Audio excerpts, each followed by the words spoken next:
Kajian ilmiah.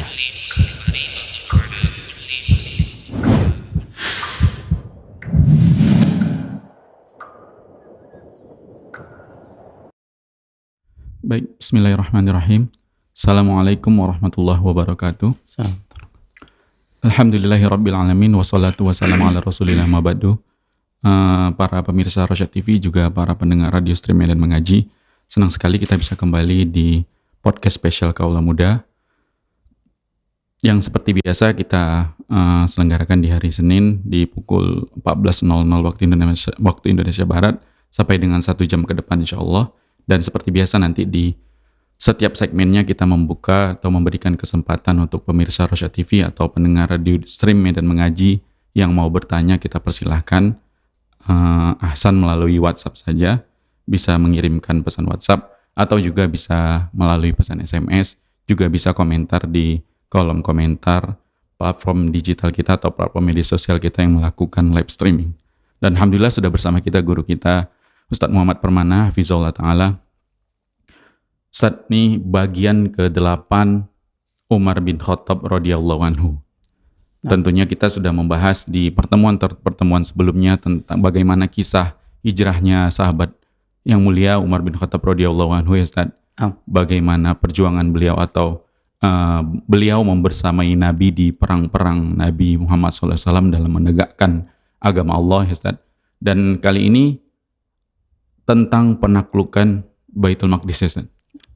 Dan ini keterkaitannya tentunya erat dengan Umar bin Khattab radhiyallahu anhu, ya Ustaz. Nah, baik, bagaimana kisahnya kita dengarkan langsung dari Ustadz Muhammad Permana Hafizahullah Ta'ala. Fayatafaddal maskura, silakan Ustaz. Bismillah, assalamualaikum warahmatullahi wabarakatuh. Alhamdulillah, wassalatu wassalamu ala rasulillah wa alihi wa ashabihi wa man tabi'ahum bi ihsanin ila yaumiddin wa ba'du. Para pendengar radio streaming Medan Mengaji dan para pemirsa Rosyad TV yang dimuliakan oleh Allah Subhanahu wa taala. Alhamdulillah, puji syukur kita panjatkan kehadirat Allah Subhanahu wa taala yang telah memberikan nikmatnya kepada kita semua sehingga salah satu program acara ini bisa kita lanjutkan kembali yang sudah lama kita libur, dan alhamdulillah kita bisa lanjutkan penyampaian kisah-kisah dari para sahabat Nabi kita Muhammad SAW yang tentunya bukan hanya sebatas penyebutan kisah-kisah, tapi tidak lain adalah untuk menggugah kembali ya keislaman kita, kemudian menambah keimanan kita kepada Allah Subhanahu wa taala, karena sejatinya memang terkadang iman itu naik dan turun, dan salah satu cara untuk menaikkan keimanan, menambah keimanan adalah dengan mempelajari, ya, dengan mendengarkan, dengan membaca sirah-sirah Rasulullah SAW dan para sahabat beliau yang senantiasa mendampingi Rasulullah SAW. Dan kita tadi sudah disampaikan, ini sudah pada poin yang ke-8 dan yang akan kita angkat pada kesempatan kali ini yang diidentikan dengan Umar bin Khattab, yaitu penaklukan Baitul Maqdis.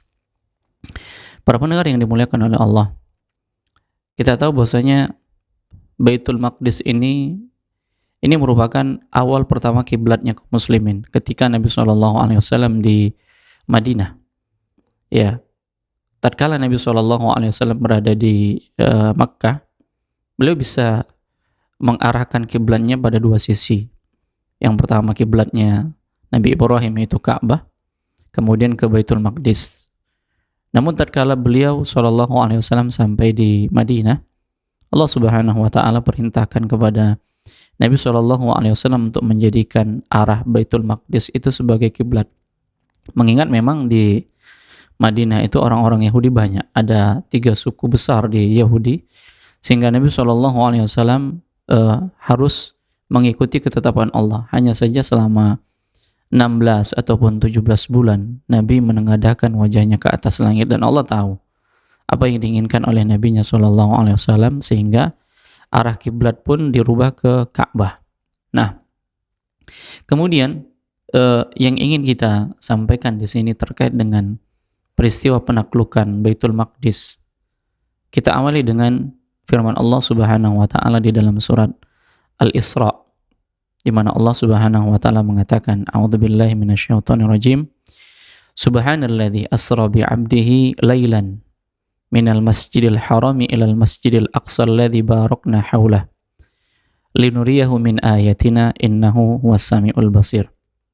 Maha suci Allah yang telah memperjalankan hambanya, yaitu Rasulullah Muhammad SAW, pada malam hari dari Masjidil Haram ke Masjidil Aqsa, yang telah kami berkahi sekelilingnya agar kami memperlihatkan kepadanya sebagian tanda-tanda kebesaran kami. Sesungguhnya Dia Maha mendengar lagi Maha melihat.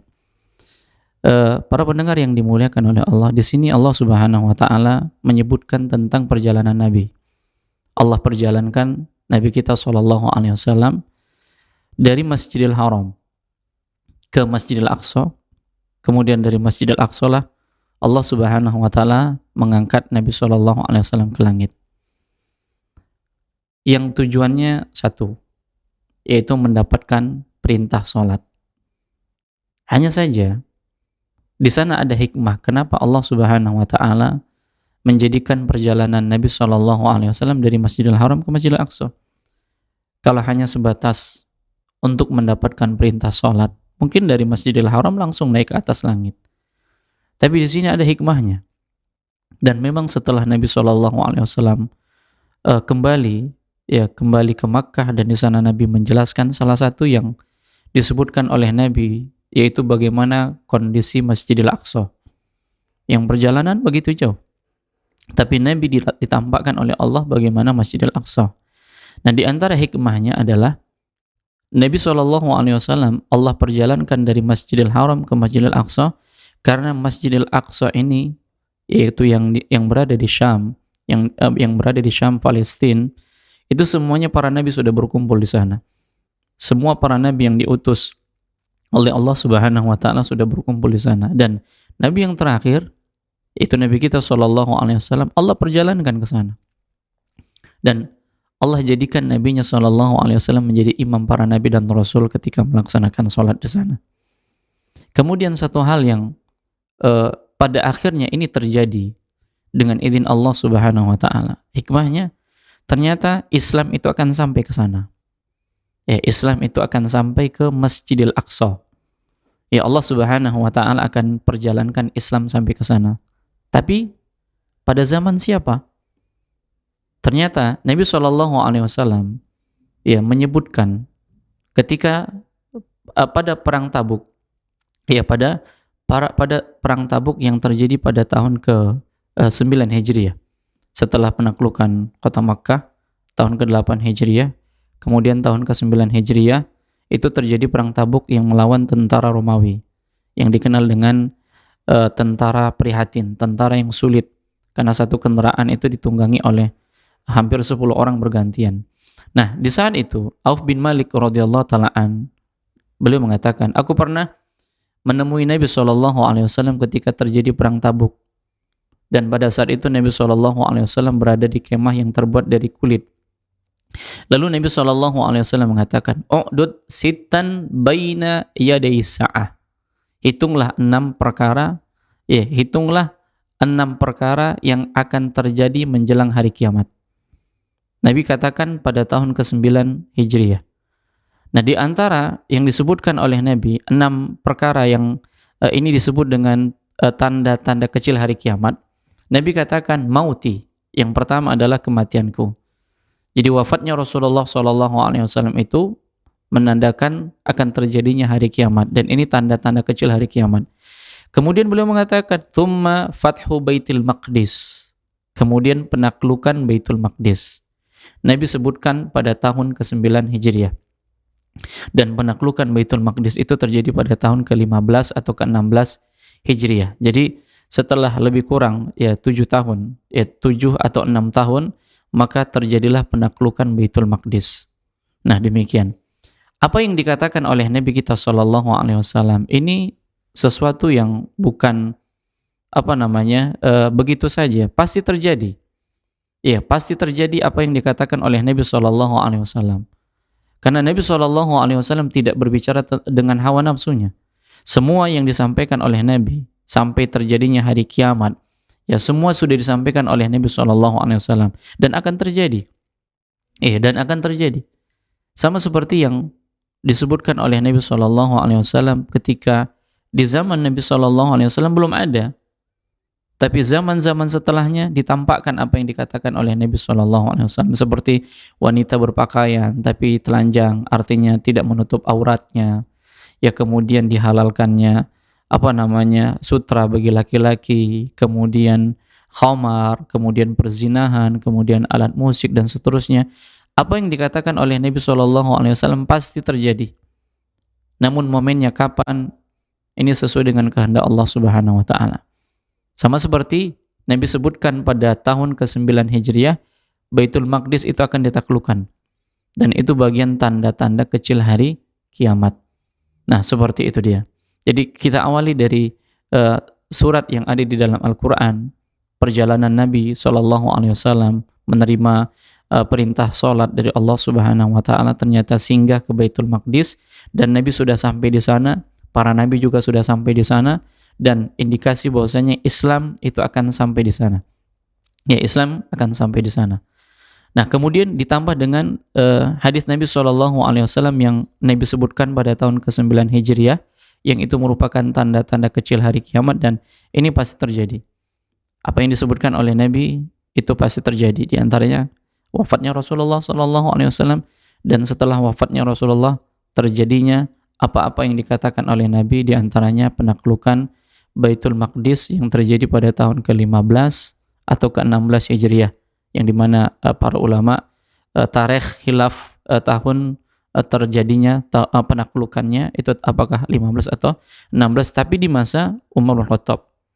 Karena setelah Rasulullah meninggal dunia pada tahun ke-11, itu kepemimpinan dipegang oleh Abu Bakar sampai tahun ke-13. Ya, sampai tahun ke-13, dan setelah tahun ke-13 kepemimpinan itu dipegang oleh Umar sampai tahun ke-23 Hijriah. Nah, setelah itu Utsman, setelah itu Ali bin Abi Thalib sampai tahun ke-40 Hijriah. Nah, setelah itu adanya kerajaan-kerajaan. Taib ini sebagai pembuka kita menyebutkan bahwasanya penaklukan Baitul Maqdis itu sesuatu yang memang sudah disampaikan oleh Nabi SAW. Dan ini kita katakan ini bagian dari mukjizat yang Allah memberitahukan apa yang akan terjadi kepada Nabi kita SAW, dan terjadilah. Dan ini terjadinya di zaman Umar bin Khattab. Maka identik penaklukan Baitul Maqdis ini pada zamannya Umar ibn Khattab. Nah, demikian, Allah a'lam. Baik, Masya Allah. Jazakumullah khairan Ustaz untuk segmen pembukanya, dan kita langsung persilakan bagi para pemirsa Rosyad TV juga pendengar radio stream dan mengaji yang mau bergabung di podcast spesial Kaula Muda kali ini, bisa melalui pesan WhatsApp kita atau melalui SMS, juga bisa komentar di kolom komentar platform media sosial kita yang melakukan live streaming.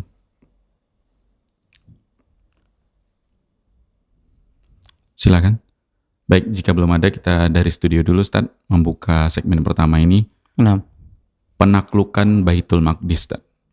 Disebut penaklukan, Ustaz, berarti ini pada saat itu atau pada saat tadi di segmen awal Nabi SAW menyebutkan tentang akan terjadinya penaklukan, di zaman itu berarti Baitul Maqdis dikuasai oleh orang kafir gitu, Ustaz. Nah, maksudnya orang kafir siapa yang berkuasa di sana? Apakah Yahudi, Nasrani, atau seperti apa, Ustaz? Taib. Pada saat itu Baitul Maqdis dikuasai oleh orang-orang Nasrani. Ya, lama mereka menguasainya. Jadi agama yang ada pada saat itu adalah agama Nasrani, karena memang sebelumnya ada Yahudi, kemudian Nasrani, kemudian Islam. Ya, walaupun pada dasarnya semua agama yang dibawa oleh para nabi itu Islam, kan seperti itu. Dan pada saat itu, ya langsung kita masuk ke kisahnya sepertinya ini. Baik. Nah, pada saat itu memang Baitul Maqdis itu dipenuhi oleh orang-orang Nasrani. Hanya saja di sana juga ada tentara-tentara Romawi. Ya, tentara-tentara Romawi yang mereka sudah mengerahkan banyak pasukan. Nah, Umar bin Khattab, salah satu strategi yang dilakukan oleh Umar bin Khattab, melakukan futuhat, penaklukan. Salah satu kebijakan Umar pada saat beliau dilantik menjadi khalifah Amirul Mukminin, ya, yaitu menggantikan Khalid bin Walid. Yang Khalid bin Walid ini, beliau ini memimpin, kita katakan sejak di akhir-akhir kehidupan Rasulullah SAW. Ya, pada peperangan yang di sana muncul fitnah yang besar. Ada Abdullah bin Rawahah yang meninggal dunia, kemudian Ja'far yang meninggal dunia, pada akhirnya kepemimpinan diambil alih oleh Khalid, lalu mereka pun selamat. Nah, di masa Abu Bakar, ya selama lebih kurang 2 tahun 3 bulan atau 2 tahun 4 bulan, maka penaklukan ini dilakukan oleh Khalid bin Walid. Dan di zaman Umar, salah satu yang beliau lakukan adalah pemakzulan, digantilah. Reshuffle. Iya, digantilah Khalid bin Walid ini dengan Abu Ubaidah ibn al-Jarrah. Iya, sebenarnya bukan karena pengkhianatan. Ya, sebenarnya bukan karena ketidaksukaan Umar kepada Khalid bin Walid. Hanya saja satu alasan yang disampaikan oleh Umar al-Khattab, dan Umar tetap memuji ya Khalid bin Walid, apalagi ketika beliau meninggal dunia. Nah, ketika digantikan oleh Abu Ubaidah ibn al-Jarrah, Umar mengatakan, sesungguhnya tidak ada alasan bagiku, bukan karena pengkhianatan dan lain sebagainya, tetapi agar manusia kaum muslimin itu jangan merasa bangga. Ya, jangan merasa bangga bahwasanya kemenangan itu karena Khalid bin Walid. Ya. Sehingga mereka jangan menaruh harapan kepada Khalid bin Walid. Seperti itu. Karena kemenangan itu datangnya dari Allah Subhanahu wa taala atas kepemimpinannya. Nah, namun ketika beliau digantikan, tetap saja Khalid bin Walid ini sebagai penasihat atau pimpinan sebagian pasukan, bukan panglima tertinggi. Kalau panglima tertingginya adalah Abu Ubaidah bin Jarrah. Nah, salah satu yang dilakukan oleh Umar al-Khattab, melakukan ekspansi ke negeri Syam.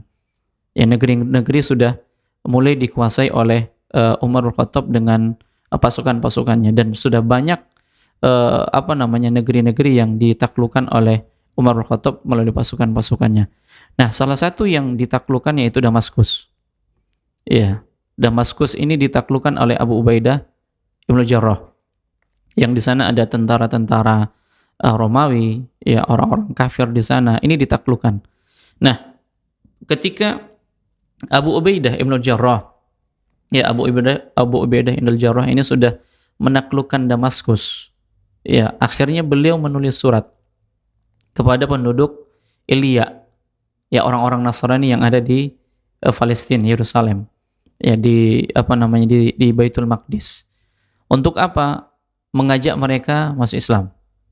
Ya, tidak serta-merta diperangi, tapi mengajak mereka masuk Islam. Jadi orang-orang Nasrani ini diajak untuk masuk Islam. Ya, diajak untuk masuk Islam. Nah, kalau seandainya tidak mau, pilihan yang kedua, apa itu? Bayar pajak, jizyah. Nah, kalau seandainya tidak mau, maka diperangi. Akhirnya, ya, penduduk Ilya, orang-orang Nasrani ini tidak menerima semuanya. Akhirnya konsekuensinya apa? Diperangi.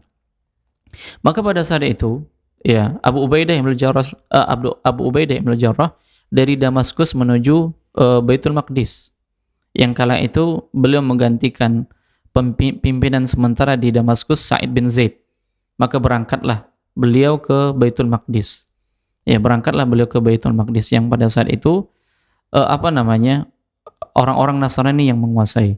Namun di sisi lain ada tentara-tentara Romawi. Yang tentara-tentara Romawi ini sebelumnya sudah ditaklukkan di Damaskus oleh Abu Ubaidah ibn Jarrah, dan sebagian yang tempat lain itu juga ditaklukkan oleh Al-Amr bin Al-As. Ya. Hanya saja pimpinan tentara Romawi yang paling tinggi ini melarikan diri. Ortubun, yang pada akhirnya dia melarikan diri ke Mesir, kemudian dikejar oleh Al-Amr bin Al-As, dan pada akhirnya dia dibunuh oleh salah satu suku di sana karena dia telah memotong tangan, ya, salah seorang penduduk di sana, dipotong tangannya. Akhirnya suku tersebut, kabilah tersebut pun membunuh Ortubun, yang dia lari-lari, ya, dari Damaskus kemudian lari ke Baitul Maqdis, ya.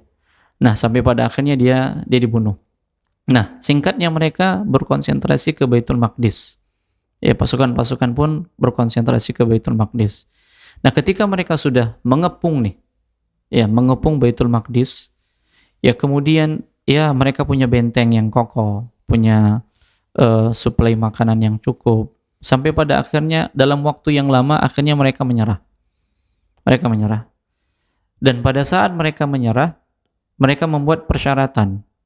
Ada perjanjian mereka dengan Abu Ubaidah bin Jarrah. Persyaratannya apa? Harus datang Amirul Mukminin. Ya, dari Madinah menuju Syam.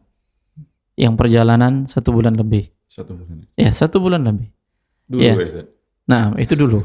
Ya, yang seperti itu dulu. Nah, memang ini kondisi peperangan yang ya sampai berita ya lama, kemudian sampai balasannya juga lama, kan seperti itu dia. Bukan singkat seperti sekarang. Ya kirim WA udah sampai. Seperti itu dia. Ini perjuangan yang sangat dahsyat, waktu yang lama, Madinah Syam. Ya, Madinah Syam.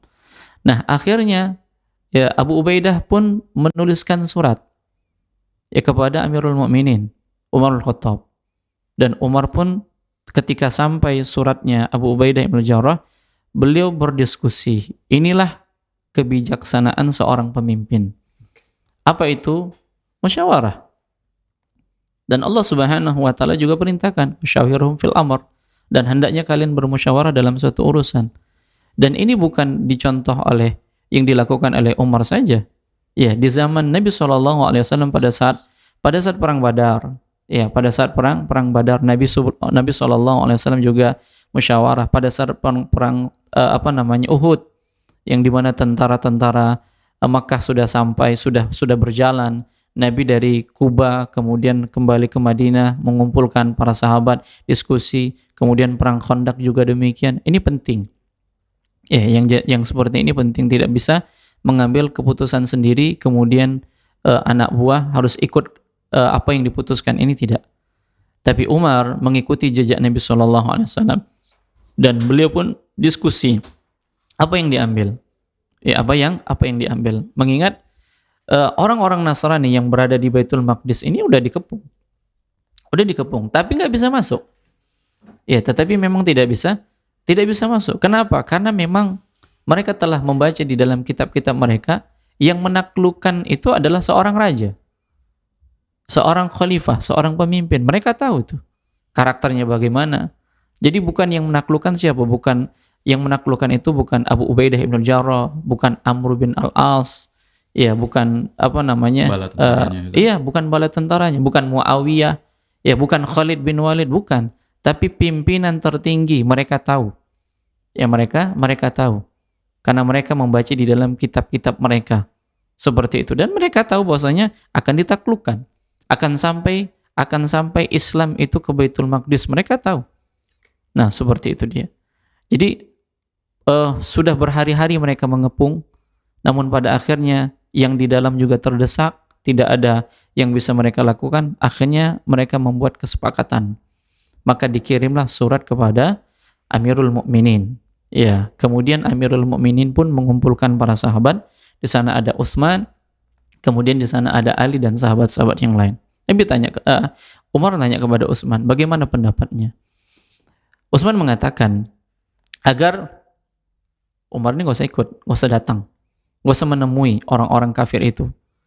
Untuk apa? Untuk menghinakan mereka. Untuk apa datang? Ya, untuk apa? Untuk apa datang?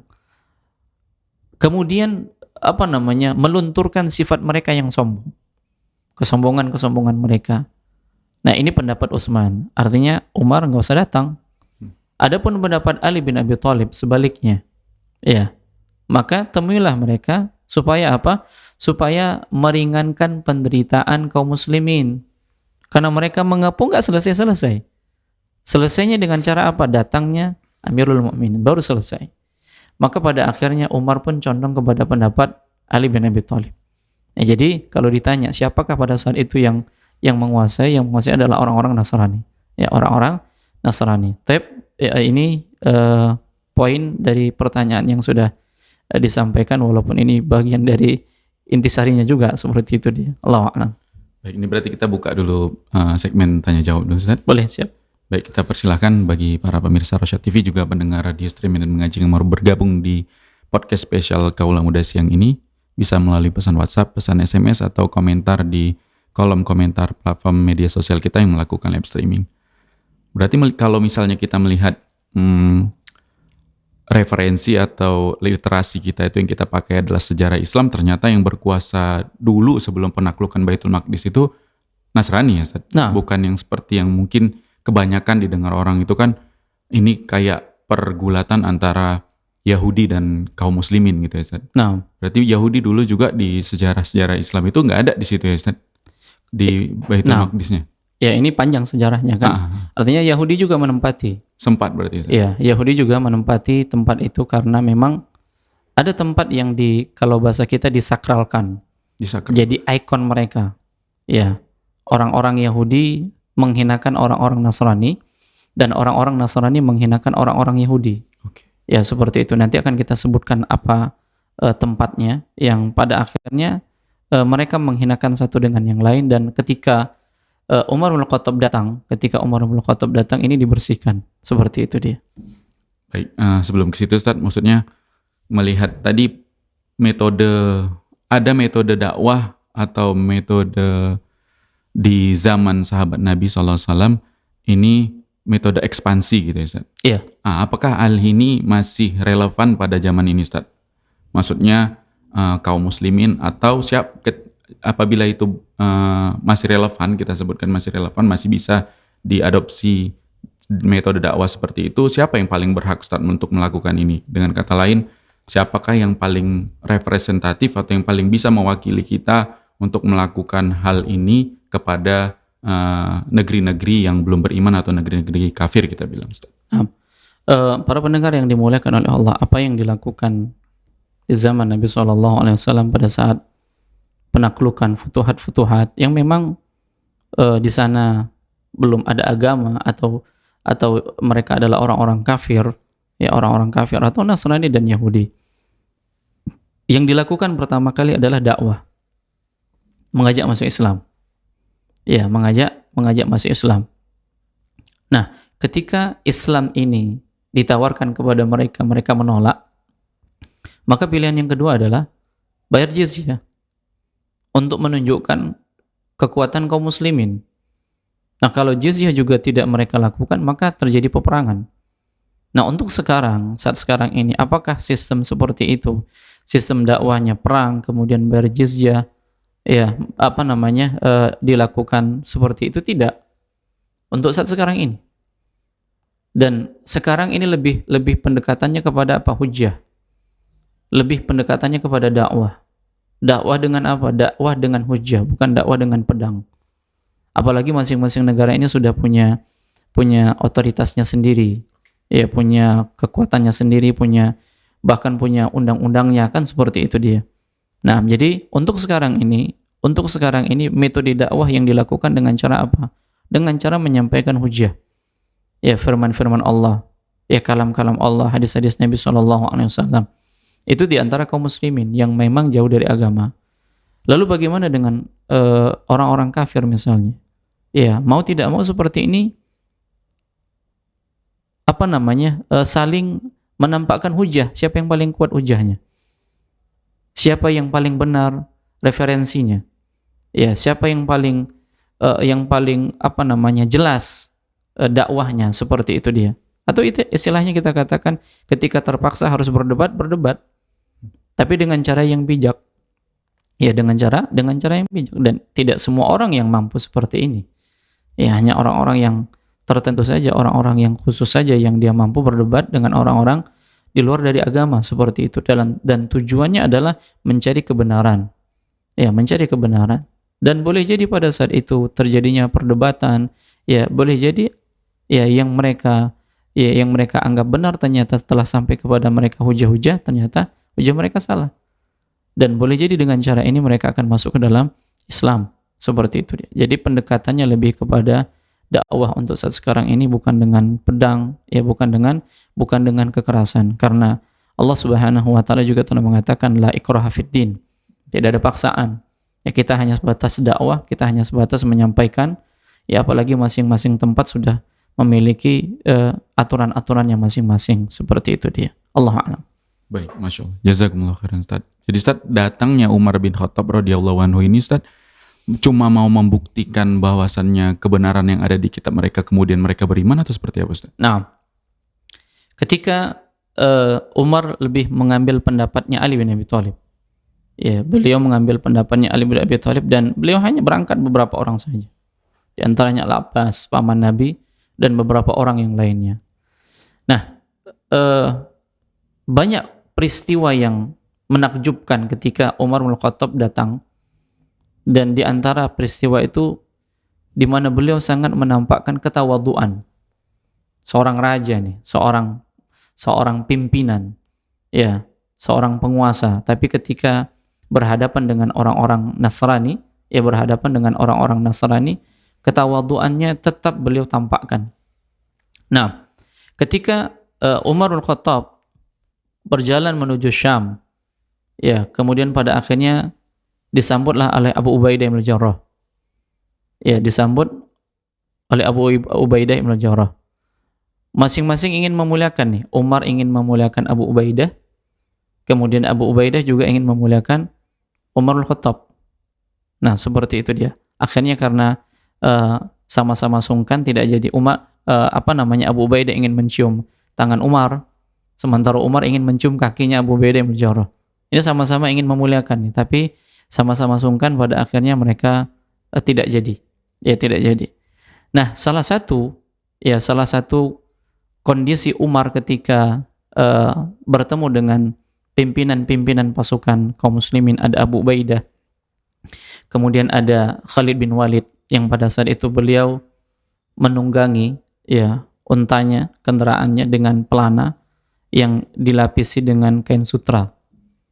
Pada akhirnya Umar komentar, ya, baru saja menaklukkan sudah seperti ini penampilannya, sudah berubah, mana kezuhudan?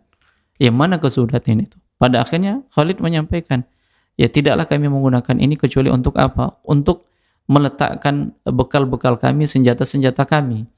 Ya, kalau tidak dengan ini tidak bisa. Sementara Umar ketika datang, beliau hanya menggunakan seekor unta yang, ya, disebutkan ada yang mengatakan sakit, sudah tua, seperti itu dia. Kemudian kepala unta itu juga tidak ditutupi dengan kain, dan pada saat Umar menungganginya, beliau hanya di atas kain yang kasar. Yang kain yang kasar itu tidak ada pelana. Ya, pelananya itu hanya sebuah seperti tas yang diisi serabut, yang itulah dijadikan pelana. Tapi kalau seandainya istirahat itu dijadikan bantal. Ya. Kemudian yang diletakkan di atas punggungnya ini kain yang kasar. Nah, pada saat istirahat itu dijadikan tempat tidur. Dan sementara Umar bin Khattab menggunakan pakaian yang kasar, kemudian ada di pinggangnya itu robek-robek. Itulah yang digunakan oleh Umar ketika menuju ke Syam. Ya, ketika menuju ke Syam. Nah, sampai pada akhirnya, ya, Umar bin Khattab pun meminta supaya pakaiannya dijahit untuk berhadapan dengan pembesar-pembesar Nasrani. Ya, pakaiannya dijahit. Untuk sementara waktu, Umar menggunakan pakaian yang terbuat dari linen, kata mereka. Ya, yang lebih baik seperti itu. Tapi setelah pakaiannya dijahit, Umar minta dikembalikan pakaian. Ya, dia menggunakan pakaian seperti itu dia. Kemudian salah seorang dari mereka menyarankan agar Umar ini menggunakan seperti kuda atau keledai, tapi ini bukan dari Arab, di luar dari Jazirah Arab, yang disebut dengan, ya, birzaun. Ya, birzaun ini kendaraan kuda atau keledai yang ini diambil dari luar Arab. Yang karena kondisi kendaraan Umar seperti itu, digantilah dengan kendaraan yang mereka siapkan. Hanya sebatas diletakkan kain di atasnya. Kemudian pada saat Umar naik, ternyata Umar tidak bisa mengendalikan.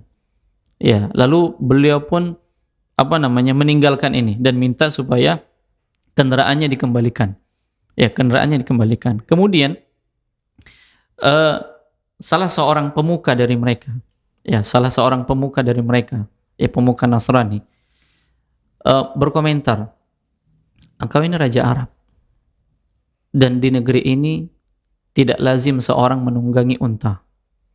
Yang dibawanya untanya tua, kemudian sakit lagi.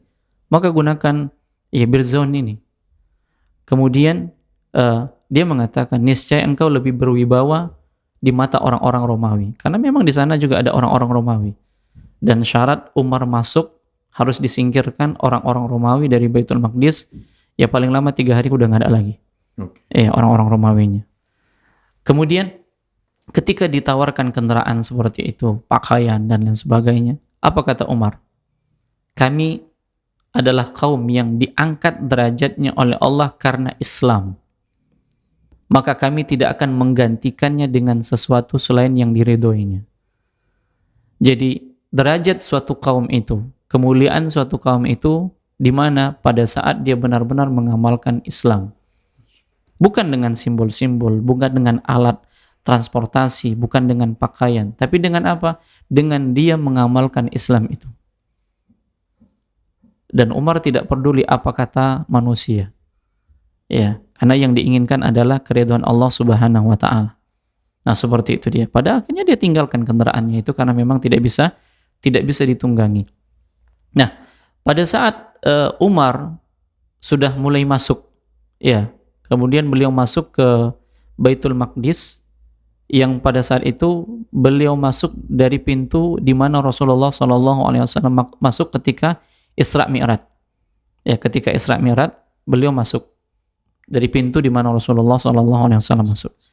Namun ada sebuah kisah yang sangat menakjubkan juga ketika Umar menuju tempat mereka. Ya, ketika Umar menuju tempat mereka, Umar itu melewati ada seperti lembah yang berisi air, ada genangan air, dan beliau harus melewatinya. Dan ini dilihat oleh orang banyak, oleh kaum muslimin, oleh orang-orang Nasrani. Ya, itu dilihat.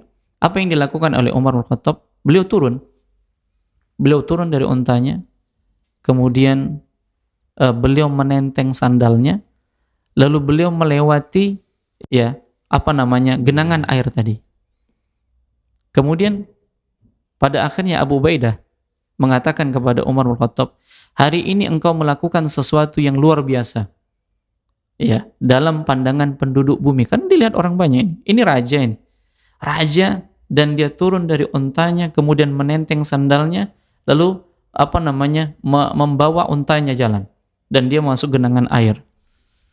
Engkau telah berbuat begini dan begitu. Ini artinya pujian kepada Umar bin Khattab. Apa kata Umar? Ya, sambil memukul dada Abu Ubaidah bin Jarrah. Ya. Lalu Umar mengatakan, seandainya bukan kamu yang mengatakannya, Abu Ubaidah, seandainya bukan engkau yang mengatakannya ini. Karena Abu Ubaidah yang mengatakannya seperti ini, Umar nggak marah. Ya, Umar tidak marah. Tapi karena Abu Ubaidah yang mengatakannya, beliau pun mengatakan, sungguh kalian adalah manusia yang paling hina, paling nista dan paling miskin di muka bumi. Lalu Allah memuliakan kalian dengan Islam. Maka selama kalian terus mencari kemuliaan dengan selain Islam, niscaya Allah akan menghinakan kalian. Jadi inilah yang menjadikan mereka tertegun dengan ucapan Umar bin Khattab. Raja ini, raja, bangsawan, ya, tapi bagaimana sikapnya? Dia tidak peduli dengan pakaiannya, dia tidak peduli dengan kendaraannya. Dan memang di dalam kitab-kitab mereka, di dalam kitab-kitab Injil yang mereka pelajari, yang mereka ketahui, karakter yang bisa menaklukkan Baitul Maqdis, tempat mereka seperti ini. Ya, orangnya terlihat seperti ini, yaitu Umar bin Khattab. Nah, seperti itu dia. Nah, akhirnya raja-rajanya, kemudian orang-orang Nasrani dan kaum muslimin pun yang merasa takjub dengan perbuatan Umar bin Khattab. Nah, singkatnya, jamaah yang dimuliakan oleh Allah, ketika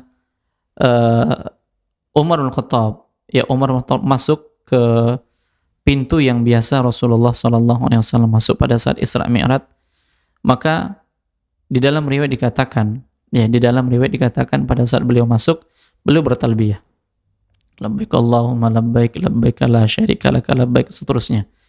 Nah, beliau mengucapkan talbiyah pada saat itu. Lalu beliau melaksanakan sholat 2 rakaat di dekat mihrabnya Daud. Kemudian beliau juga melaksanakan sholat subuh di sana. Ya, melaksanakan sholat subuh sana. Kemudian terjadilah perjanjian damai. Ya, semua minta keamanan dari Umar bin Khattab. Artinya catatannya mereka aman, ya mereka aman tapi dengan membayar jizyah. Ya, tapi membayar jizyah, tidak diperangi. Ya, mereka membuat kesepakatan dan daerah-daerah di Baitul Maqdis juga minta suaka, minta keamanan dari Umar bin Khattab, namun mereka harus membayar jizyah. Nah, kemudian Umar bin Khattab, Umar bin Khattab ini minta kepada salah seorang Yahudi yang dia sudah masuk Islam. Ya, salah seorang Yahudi yang sudah masuk Islam yang bernama Ka'ab al-Ahbar, yang supaya menunjukkan di mana As-Sakhrah. As-Sakhrah ini batu besar yang disitulah Nabi SAW diangkat ke langit. Ya, As-Sakhrah namanya. Ya, kemudian ditunjukkan, ya hitunglah beberapa depa. Ya, beberapa depa dan engkau akan mendapatkan di sanalah As-Sakhrah itu. Batu yang dijadikan pijakan Nabi SAW diangkat oleh Allah Subhanahu wa taala ke atas langit. Nah, kemudian setelah itu Rasulullah SAW pun mendapatkannya. Ya, Rasulullah SAW pun mendapatkannya, tetapi beliau mendapatkannya banyak kotoran-kotoran. Ya, banyak sampah, kotoran-kotoran, dan dijadikan tempat pembuangan sampah oleh orang-orang Nasrani. Ya, karena yang menguasai adalah orang-orang Nasrani, jadi batu besar itu yang diyakini bahwasanya itu tempat Nabi SAW diangkat ke atas langit, itu dijadikan tempat pembuangan sampah. Maksudnya pada saat Umar masuk tadi? Iya. Okay. Karena di saat itu yang menguasai adalah orang-orang Nasrani. Kenapa? Karena ini bentuk balas dendam yang dilakukan oleh orang-orang Nasrani kepada orang Yahudi. Kenapa? Orang-orang Yahudi juga menjadikan tempat yang dianggap Nabi Isa disalib, ya disebut dengan Al-Qamamah, yang ini tempat suci bagi orang-orang Nasrani, tempat suci bagi orang-orang Nasrani, ini dijadikan apa? Ini dijadikan juga tempat sampah. Padahal itu diyakini tempat di mana Nabi Isa disalib. Padahal yang mereka salib adalah bukan Nabi Isa. Seperti itu dia. Jadi ini bentuk balas dendam. Ya, sehingga batu yang dijadikan pijakan Nabi SAW. Kenapa? Karena batu yang dijadikan pijakan Nabi SAW ini diyakini tempat disembelihnya, ya kalau sahih, ya diyakini tempat disembelihnya Nabi Ishak. Sementara kita tahu bahwasanya yang disembelih itu adalah Nabi Ismail. Ya, Nabi Ismail, anaknya Nabi Ibrahim. Nah, seperti itu dia. Nah, tempat ini dijadikan kiblat bagi orang Yahudi. Ya, As-Sakhrah ini tempat yang mereka jadikan di belakangnya kiblat. Mereka ibadah di belakangnya. Ya, jadi kalau ini batunya, mereka berada di belakangnya. Seperti itu dia. Dan inilah yang dikotori oleh orang-orang Nasrani. Sementara orang-orang Yahudi yang menjadikan tempat yang dianggap Nabi Isa itu mereka kotori di sana. Seperti itu dia. Akhirnya dibersihkan oleh Umar bin Khattab dengan selendangnya, dan orang-orang pun mengikutinya. Ya, dan orang-orang juga mengikuti yang dilakukan oleh Umar bin Khattab. Kemudian setelah itu Umar bertanya kepada Ka'ab al-Ahbar, di mana yang lebih tepat untuk dijadikan masjid? Ya, yang lebih tepat untuk dijadikan masjid. Maka Ka'ab al-Ahbar mengatakan, ya buat saja di belakang Sakhrah itu. Maka Umar menanggapinya, ya bagaimana aku membuatnya sementara itu dijadikan kiblatnya orang Yahudi. Ya, jadi apa yang disarankan oleh Ka'ab ini tidak diambil oleh Umar. Akhirnya Umar pun mengambil di depannya. Ya, jadi kalau ini batunya tadi, kemudian yang dijadikan, kalau belakangnya ini jadikan kiblat orang-orang Yahudi, nah sekiranya ini dijadikan masjid, ya di belakangnya ini sama seperti orang Yahudi, maka Umar pun membuat di bagian depannya. Ya, di bagian depannya. Nah, itulah masjid yang dibangun oleh Umar bin Khattab. Ya, kalau semuanya itu dikatakan wilayah komplek Masjidil Aqsa, ya, dan masjid yang dibuat di sana ada Masjid Al-Qibli, kemudian Sakhr itulah yang sekarang seperti kubah emas. Ya, kubah emas. Di masa kepemerintahan kalau tidak salah Abdul Malik bin Marwan. Ya, Abdul Malik bin bin Marwan, maka ini direnovasi. Kemudian Sakhar tadi pun ditutupi dengan kubah emas. Seperti itu dia. Dan itu bukan masjid sampai Dan sekarang. itu bukan masjid. Ya, yang seperti itu bukan masjid. Jadi kubah itu adalah untuk menjaga batu yang dijadikan oleh Rasulullah SAW, diangkat oleh Allah ke atas langit. Nah, seperti itu dia. Allah a'lam. Baik, Masya Allah. Jazakumullah khairan, Ustaz. Masih ada yang mau dilanjutkan, Ustaz? Setelah itu, setelah Umar radhiyallahu taala menguasai dan kunci-kunci juga Baitul Maqdis dikuasai oleh Umar Khattab, maka wilayah itu sudah dikuasai oleh kaum muslimin. Dan inilah bukti apa yang dikatakan oleh Nabi SAW. Ya, di antara tanda-tanda kecil hari kiamat, ya bukti bahwasanya Baitul Maqdis itu ditaklukkan oleh kaum muslimin, sampainya Islam ke tangan, sampainya Islam itu di Baitul Maqdis, dan Baitul Maqdis itu dikuasai oleh kaum muslimin. Berkuasa pada saat itu.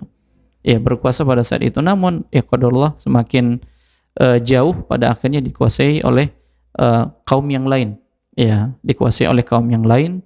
Ya, sampai ke pemerintahan Abdul Malik bin Marwan, maka dibangun di sana ada masjid, kemudian kubah yang berwarna kuning, seperti itu. Allahu a'lam. Nah, intinya yang mau kita ambil pelajaran dari penaklukan Baitul Maqdis di sini, yaitu sikap tawaduknya Umar. Ya, sikap tawaduknya Umar.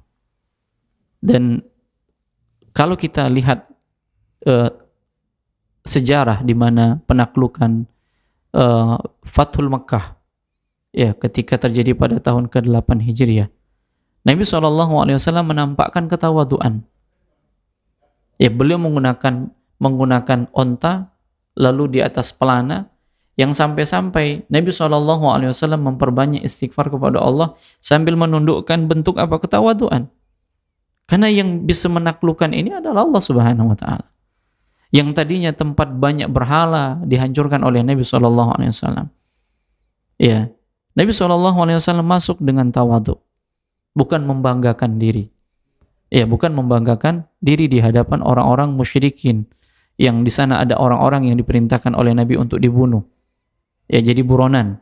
Ya, di antaranya Ikrimah. Ya, kemudian Hindun dan lain sebagainya. Tapi semuanya akhirnya masuk Islam. Ya, akhirnya semua masuk Islam. Dan apa yang dilakukan oleh Nabi ketika menaklukkan Baitul Mekah, ini seperti yang dilakukan oleh Umar ketika beliau masuk dengan kondisi tawadhu, tidak membanggakan diri. Ya, tidak membanggakan diri, dan pada akhirnya membuat perjanjian di antara mereka. Ya, perjanjian damai di antara mereka, dan Islam masuk dengan pertolongan dari Allah Subhanahu wa taala di bawah kepemimpinan Umar bin Khattab. Karena yang langsung menaklukkan adalah Umar. Mereka mau mengikuti ketetapan kalau Umar yang membuat aturan itu.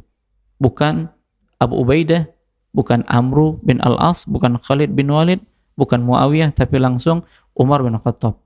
Nah, demikian. Allah a'lam. Baik, Masya Allah. Ustaz, itu memang berarti belum ada yang beriman pada saat itu, pada saat penaklukan itu, Ustaz? Yang ada bayar jizyah. Bayar jizyah. Iya, bayar pajak. Mereka diberikan keamanan, ya, diberikan suaka, keamanan di sana, kemudian mereka bayar jizyah. Tapi yang menguasai adalah kaum muslimin. Berarti mereka di bawah aturannya kaum muslimin, Ustaz. Iya, jadi inti dari jizyah itu adalah mereka tinggal bersama dengan kaum muslimin, mengikuti aturan kaum muslimin. Iya, berhukum dengan hukum Islam, seperti itu dia. Mereka bisa mengajukan aturan, Ustaz. Kan kami kaum minoritas, tolong begini-begini, itu nggak ada, Ustaz? Tidak bisa. Nggak bisa, Ustaz. Maaf, Ustaz. Pilihannya yang pertama masuk Islam. Oke. Ya, kalau seandainya mereka tidak masuk Islam, ya bayar pajak, bayar jizyah. Ya, kalau seandainya tidak mau bayar jizyah, diperangi. Ya, tinggal milih yang mana nih. Mau bertahan dengan agamanya tapi bayar jizyah, atau dia memerangi, kondisinya pasti dia akan kalah, seperti itu dia. Karena sudah dikuasai oleh kaum muslimin. Nah, demikian. Allah a'lam. Baik, Masya Allah. Jazakumullah khairan, Ustaz. Dan kembali kita persilahkan bagi para pemirsa Rosyad TV, juga pendengar radio stream dan mengaji yang mau bergabung di podcast spesial Kaula Muda siang ini, bisa mengirimkan pertanyaannya melalui pesan WhatsApp, SMS, atau komentar di kolom komentar platform media sosial kita yang melakukan live streaming.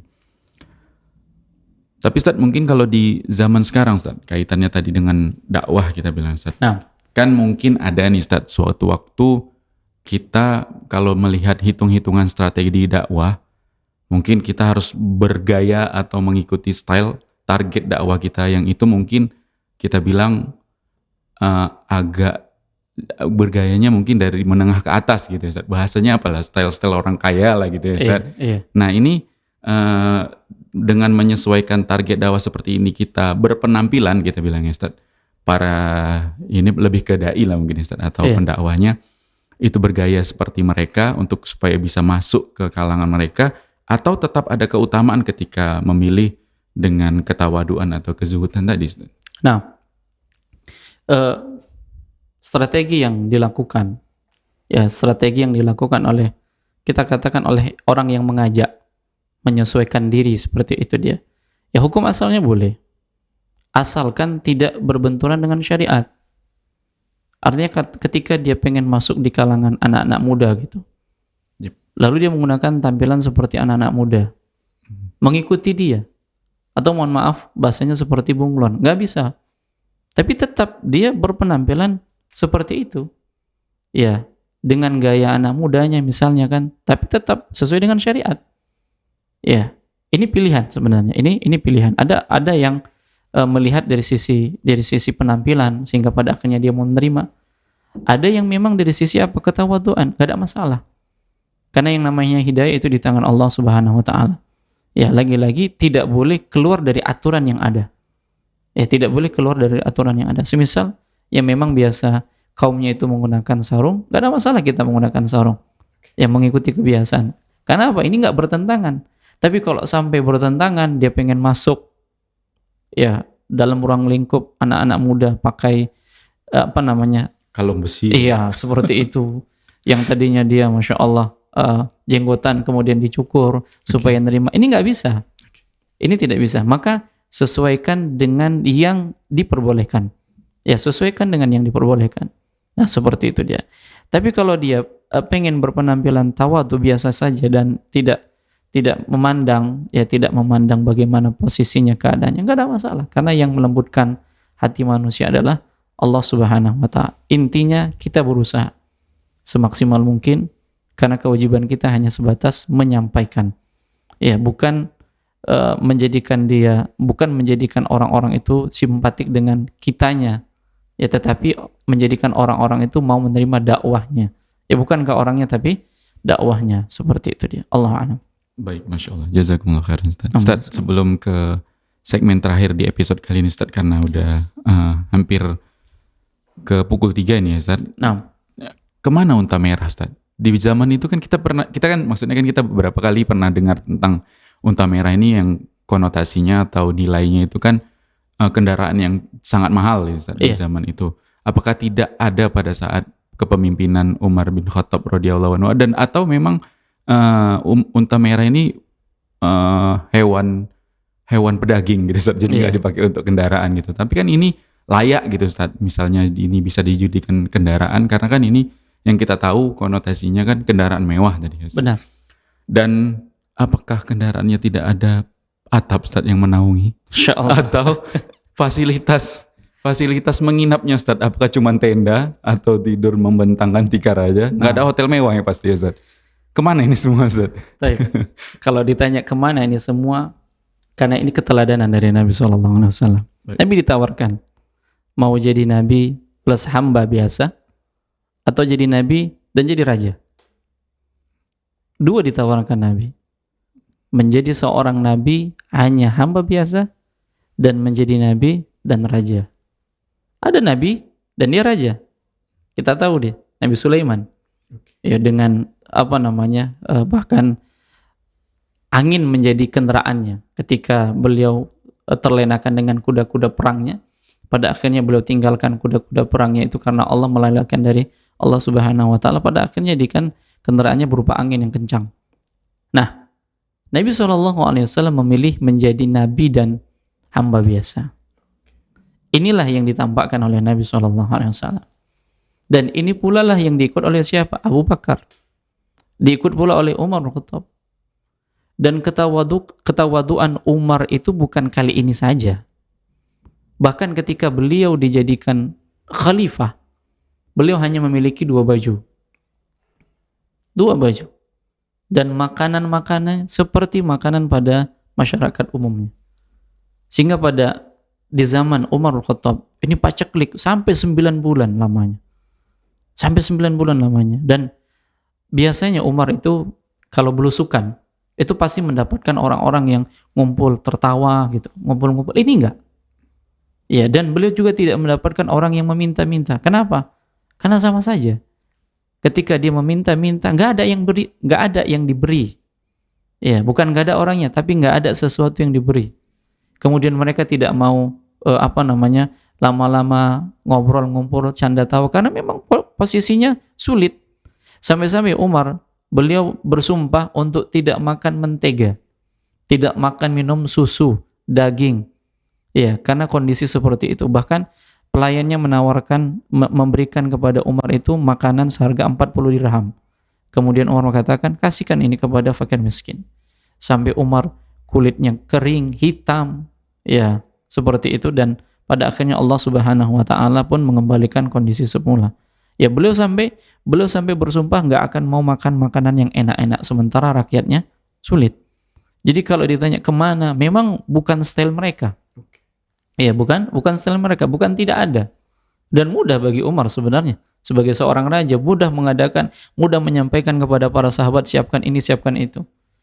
Tapi lihat, ya, tidurnya hanya sebatas beralaskan kain kasar, dan ketika beliau safar itu dijadikan alas untuk tunggangannya, dan bantalnya hanya sebatas kita katakan tas yang diisi dengan serabut-serabut, dan ketika dia dijadikan ketika safar itu dijadikan pelananya, sementara tidak ada yang menyanggah untuk kaki. Biasanya kan ada itu kendaraan yang ada istilahnya sanggurdi, ya, untuk menyanggah kaki. Ini tidak ada. Biar nggak tergantung lah kaki. Iya. Nah, ini begitu saja. Ya, begitu saja kakinya. Demikian. Saking tawaduknya terhadap dunia. Benar-benar ditinggalkan dunia. Seperti itu. Dan ini pula lah yang tercatat di dalam sejarah, bahwasanya yang menaklukkan Baitul Maqdis orangnya seperti ini. Ya, orangnya seperti ini. Tidak berlebih-lebihan. Jadi bukan karena tidak ada, tapi karena memang memilih untuk tidak menggunakan fasilitas-fasilitas yang ada. Ya, bahkan ketika beliau diangkat menjadi khalifah dari awal itu yang beliau lakukan. Nah, demikian. Ini didapat dari mana? Karena keteladanan Rasulullah SAW.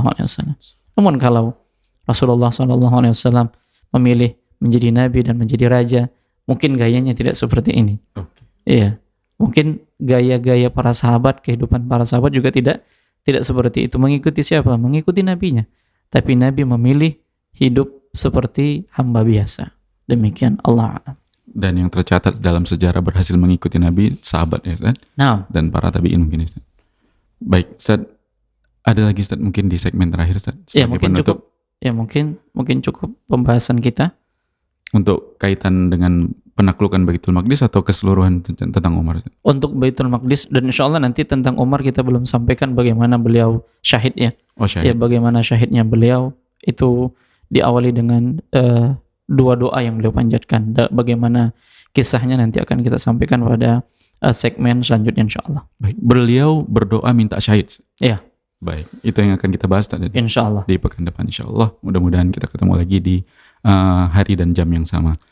Ustaz, sekali lagi Ustaz, jazakumullah khairan Ustaz atas berbagai macam faedah yang telah disampaikan di podcast spesial Kaula Muda kali ini.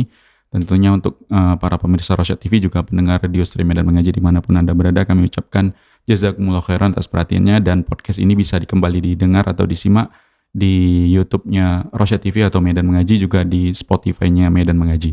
Itu saja, kami mohon maaf atas segala kekurangan. Mewakili kru yang bertugas kami pamit. Kita tutup dengan doa kafaratul majelis.